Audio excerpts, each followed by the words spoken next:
Physical properties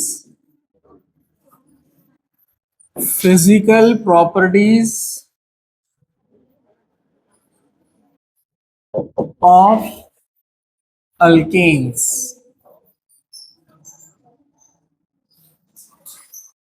physical properties of alkanes. तो सबसे पहले पोलैरिटी के बारे में हम देखते हैं। पोलैरिटी यानी जो डायपोल मूवमेंट में हमने पढ़ा था। So alkanes are completely non polar. ये कंप्लीटली नॉन पोलर होते हैं because of symmetry plus less electronegativity difference between carbon and hydrogen. तो ये ऑलमोस्ट होते हैं नॉन पोलर। ठीक है, जैसे मीथेन को अगर आप देखेंगे तो इसको कंसिडर किया जाता है नॉन पोलर। थोड़ी सी पोलैरिटी होती है लेकिन निग्लिजिबल है, तो डायपोल मूवमेंट कंसिडर करते हैं 0।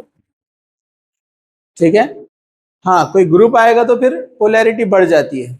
जैसे हमने एक एग्जांपल देखे थे डायपोल मूवमेंट में, आपको याद होगा CH4 है, CH4 ये नॉन पोलर है, इलेक्ट्रोनेगेटिविटी डिफरेंस बहुत कम होता है नियरली। लेकिन अगर मैं इस मीथेन का एक हाइड्रोजन रिप्लेस करके Cl लगा दूं जिसकी नेगेटिविटी 3 है, इसकी 2.5 है, जो कि अब डिफरेंस ज्यादा आ गया, तो इलेक्ट्रॉन भागेंगे Cl की तरफ, ये बनेगा नेगेटिव, ये बन जाएगा पॉजिटिव। तो इसका डायपोल मूवमेंट क्या होगा, बढ़ जाएगा। डायपोल मूवमेंट बढ़ेगा मतलब पोलैरिटी बढ़ेगी।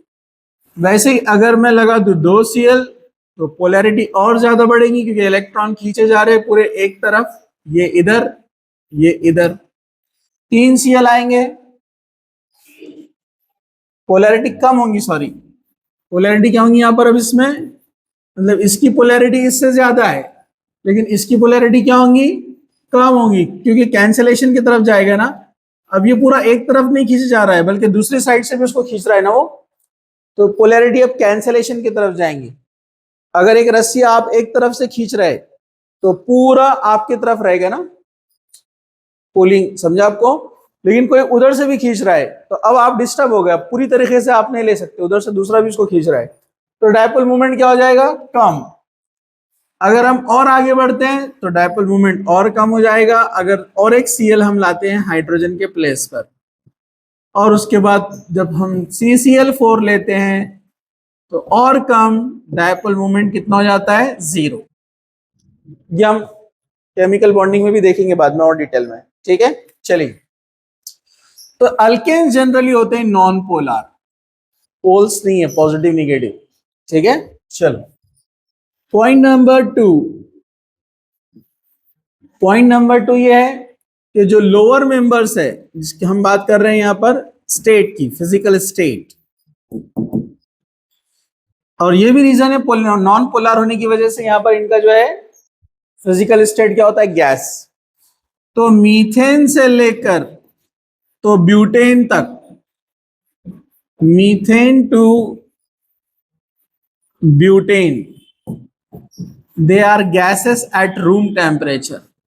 ये गैस होते हैं एट रूम टेम्परेचर। तो रूम टेम्परेचर पर ये चारों गैस है, मीथेन, इथेन, प्रोपेन, ब्यूटेन, क्या बोलते हैं इनको, नेचुरल गैस। ये हमने इंट्रोडक्शन में देखा था। ठीक है, ओके आगे बढ़ते हैं। लेकिन जब आप आगे बढ़ेंगे C5 यानी पेंटेन से C17 तक जाएंगे आप, मतलब पेंटेन टू हेप्टाडेकेन, हेप्टा मतलब 7, डेकेन मतलब 10, मतलब 17। डोंट राइट, इधर देखो क्या होते हैं वो, लिक्विड्स। ये लिक्विड्स होते हैं एट रूम टेम्परेचर। अब आप बोलेंगे ठीक है ये गैसेस क्यों और ये लिक्विड्स क्यों, क्योंकि अब नंबर ऑफ कार्बन बढ़ गए, और जब नंबर ऑफ कार्बन बढ़ जाते हैं तो वंडरवॉल इंटरेक्शन बढ़ जाता है। मतलब 5 कार्बन वाले में आपस में वंडरवॉल इंटरेक्शन ज्यादा है। व्हाट इज वंडरवॉल इंटरेक्शन, एक मॉलिक्यूल के आउटसाइड इलेक्ट्रॉन्स और एक दूसरे मॉलिक्यूल के सेंट्रल न्यूक्लियाई, ये एक मॉलिक्यूल है, उसके सेंट्रल न्यूक्लियाई पर पॉजिटिव चार्ज है, ये दूसरा मॉलिक्यूल है, ये उसके आउटर इलेक्ट्रॉन्स है, इनके बीच में अट्रैक्शन होता है, ये अट्रैक्शन से ये नजदीक आते हैं। तो जितनी बड़ी चेन रहेंगी उतना वंडरवॉल इंटरेक्शन ज्यादा, और जितना नजदीक आएंगे तो अपने को पता है गैस में मॉलिक्यूल दूर रहते, और नजदीक आ गए तो क्या बन जाता हो, लिक्विड, और नजदीक आ गया तो सॉलिड। समझा? तो वंडरवॉल इंटरेक्शन अच्छे से चलता है C5 से C17 तक, लेकिन C17 के आगे मतलब ये बहुत ज्यादा बढ़ जाता है ऑनवर्ड्स, तो अब ये क्या बन जाते हैं, सॉलिड, वैक्सी सॉलिड होते हैं, ये मोम की तरह होते हैं, नरम होते हैं, वैक्सी सॉलिड। ठीक है, हार्ड सॉलिड नहीं, वैक्सी सॉलिड होते हैं, जिसमें से हमने बहुत सारे एग्जाम्पल देख लिए थे। नेचुरल गैस है अपना, फिर एलपीजी के अंदर जो यूज होता है ब्यूटेन एंड आइसोब्यूटेन का मिक्सचर, फिर जो अपना पेट्रोल है, पेट्रोल वो C5 से C8 के बीच में होता है, ऑक्टेन स्पेशली आइसो ऑक्टेन उसके अंदर होता है।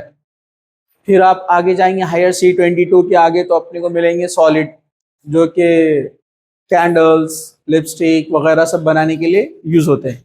अभी हम यूजेस में देखेंगे, अभी हम फिजिकल प्रॉपर्टी के बारे में बात कर रहे हैं। तो ये हो गया फिजिकल स्टेट। रहा सवाल ओडर का, odor and color. So they are odorless and colorless. ना कलर होता है ना ऑर्डर होता है। आप बोलेंगे फिर पेट्रोल में स्मेल कैसे आती है, तो उसमें कुछ केमिकल डालते हैं ताकि लीक हुआ तो आपको पता चले। एलपीजी गैस में भी कुछ केमिकल ऐड करते हैं ताकि लीक हुआ तो आपको पता चले। समझा आपको? वरना इनके अंदर ना कोई स्मेल है ना कलर है। समझा आपको? और उसके अंदर कुछ केमिकल्स ऐड किए जाते हैं ताकि लीक हो तो पता चले। अगर नहीं डालेंगे तो क्या होगा, डायरेक्ट धमाका होने के बाद पता चलेगा क्या था, पानी था क्या पेट्रोल था। अरे समझा क्या? ठीक है, इसलिए उसमें वो ऐड किए जाते हैं, वो एडिटिव्स होते हैं। ठीक है, no colour no odour. Fourth number की तरफ आ जाओ, solubility. Solubility,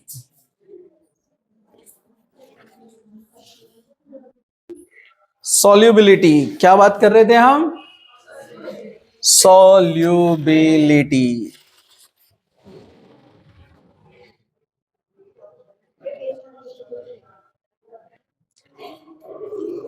solubility, next point है सॉल्युबिलिटी। सॉल्युबिलिटी ये पोलर नॉन पोलर नेचर पे डिपेंड करती है। जैसे मैंने आपको बताया कि जो सॉल्वेंट होते हैं जिसमें डिसॉल्व किया जाता है उसको क्या बोलते हैं, सॉल्वेंट। तो सॉल्वेंट दो टाइप के होते हैं, polar solvent, non polar solvent. ठीक है, फिर पोलर में भी प्रोटिक और अप्रोटिक बहुत सारे होते हैं, लेकिन अभी बेसिक में देख रहे हैं हम यहाँ पर। ठीक है, पोलर और नॉन पोलर। पोलर सॉल्वेंट में सबसे फेमस है अपने वाटर, H2O। ये पार्शियल निगेटिव और ये पार्शियल पॉजिटिव, क्योंकि इलेक्ट्रोनेगेटिविटी डिफरेंस ज्यादा है ना। नॉन पोलर होते हैं कार्बन टेट्राक्लोराइड, अभी देखा ना हमने, ये नॉन पोलर है, इसमें कोई पोल्स नहीं है, क्योंकि ये इलेक्ट्रॉन खींचेगा इधर, ये खींचेगा इधर, ये खींचेगा इधर, ये खींचेगा इधर, दोनों इक्वल, सब चारों इक्वल साइड से खींच रहे हैं, इसलिए नो चार्ज, इसको बोलते हैं नॉन पोलर। और भी है, बेंजीन है, क्लोरोफॉर्म का भी 0 के आसपास होता है, तो ये सब नॉन पोलर है, ये पोलर। और अपने जो अल्केन्स होते हैं, अभी हमने पढ़ा अल्केन्स क्या होते हैं, नॉन पोलर। अल्केन्स क्या होते हैं, नॉन पोलर। तो एक बेसिक प्रिंसिपल है, वो बेसिक प्रिंसिपल क्या है, किसको याद है? लाइक डिसॉल्व लाइक, एक जैसे में डिसॉल्व होते हैं, पोलर पोलर में, नॉन पोलर नॉन पोलर में। तो वाटर पोलर है, अल्केन्स नॉन पोलर है, इसलिए हम बोलते हैं यहां पर alkanes are insoluble in water. Alkanes are insoluble in water. Water में सॉल्युबल नहीं होते, ये आपने भी देखा होगा। कैंडल को टपकाओ, पिघलाकर पानी के ऊपर तैरेगा। पेट्रोल को डालो पानी में, ऊपर तैरेगा। बराबर है ना? जिसका डेंसिटी कम होता है वो नीचे चला जाता, पानी का डेंसिटी ज्यादा है, पेट्रोल ऊपर रहता। ऑयल, कुकिंग ऑयल देखो आप, अल्कीन से वो ऊपर रहते हैं। तो ये नॉन पोलर रहते हैं, सॉल्युबल नहीं होते पानी में, तो they are insoluble in water but soluble in organic solvent. ये ऑर्गेनिक सॉल्वेंट में डिसॉल्व हो जाती है। ये ऑर्गेनिक सॉल्वेंट है, बेंजीन, कार्बन टेट्राक्लोराइड, क्योंकि इनका नेचर नॉन पोलर, इनका भी nature non polar. Actually polar में होते हैं चार्जेस, इनके पास चार्जेस नहीं है तो अट्रैक्ट थोड़ी करेंगे वो मॉलिक्यूल्स को, इसलिए वो क्लस्टर में एक साथ ही पूरे घूमते हैं, पूरे अल्केन्स मॉलिक्यूल मिक्स नहीं होते वाटर के साथ, क्योंकि उनको अट्रैक्ट करने के लिए चार्जेस नहीं है ना उनके पास। जबकि नॉन पोलर में वो आसानी से मिक्स हो जाते हैं, सेम नेचर है। ठीक है, ओके।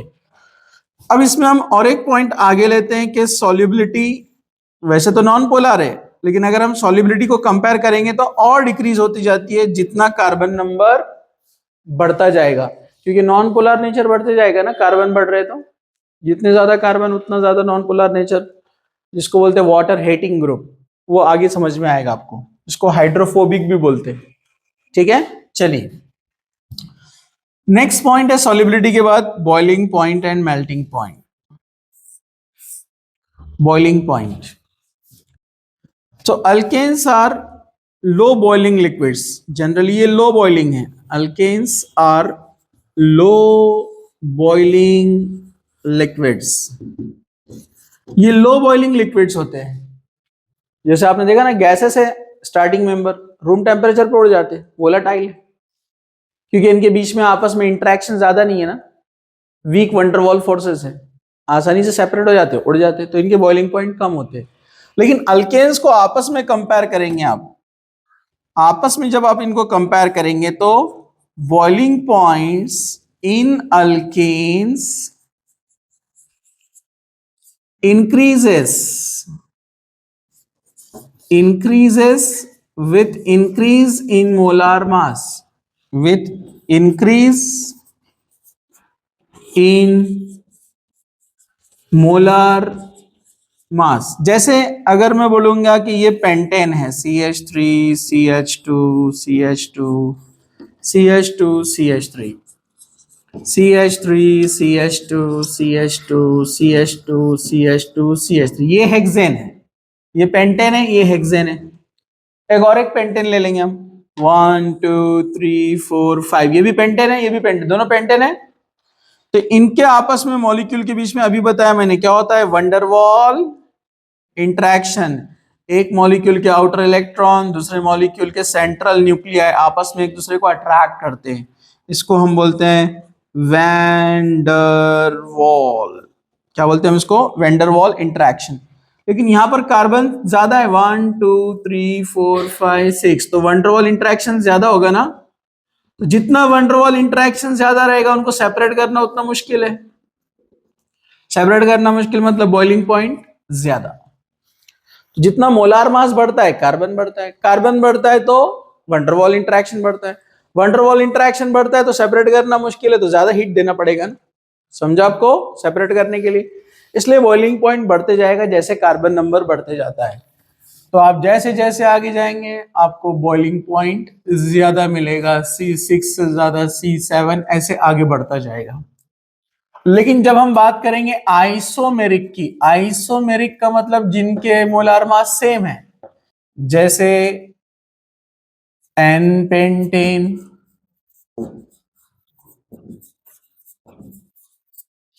और आइसोपेंटेन, या आप ले लो नियोपेंटेन। अब इन सबके मास सेम है लेकिन ब्रांचेस आ गई तो बॉइलिंग पॉइंट पे इफेक्ट पड़ता है। तो यहां बॉइलिंग पॉइंट ज्यादा रहेगा स्ट्रेट चेन का। रीजन क्या है कि स्ट्रेट चेन क्या होता है, इसका वॉल्यूम बड़ा है, वॉल्यूम बड़ा होने से क्या होता है, वंडरवॉल इंटरेक्शन ज्यादा होता है, वंडरवॉल इंटरेक्शन ज्यादा होता है तो सेपरेट करना मुश्किल, इसलिए बॉइलिंग पॉइंट ज्यादा। ब्रांच बढ़ने पर बॉइलिंग पॉइंट क्या हो जाता है, कम हो जाता है। इसका रीजन क्या है, इसका कॉम्पैक्ट साइज हो गया ना, ब्रांच आने से कॉम्पैक्ट हो गया तो बाजू वाले से वंडरवॉल इंटरेक्शन क्या होगा, कम, कॉम्पैक्ट हो गया ना ब्रांच आने से, तो ज्यादा कार्बन आमने सामने नहीं है ना, एक कार्बन बीच में चला गया ना, तो उसका वंडरवॉल लॉस हो गया ना वहां पर, तो वंडरवॉल इंटरेक्शन कम हो गया इसलिए बॉइलिंग पॉइंट कम। अब आप आएंगे नियो में, तो यहां पर और कॉम्पैक्ट हो गया, और कॉम्पैक्ट तो आपस में वंडर वॉल इंटरेक्शन और कम, इसलिए बॉइलिंग पॉइंट और कम रहेगा। समझा आपको? तो इन alkanes boiling points decreases with increase in branching, with increase in branching, जितनी ब्रांचिंग बढ़ेगी बॉइलिंग पॉइंट कम होते जाएगा। समझ में आया? अल्कीन अल्काइन के साथ कंपैरिजन वो सब अपन बाद में देखेंगे, अभी सिर्फ हम अल्केन के बारे में देख रहे हैं। ठीक है, ओके, चलो इतना नोट कर लो, इसको जो छूट गया उसको कवर कर लेंगे।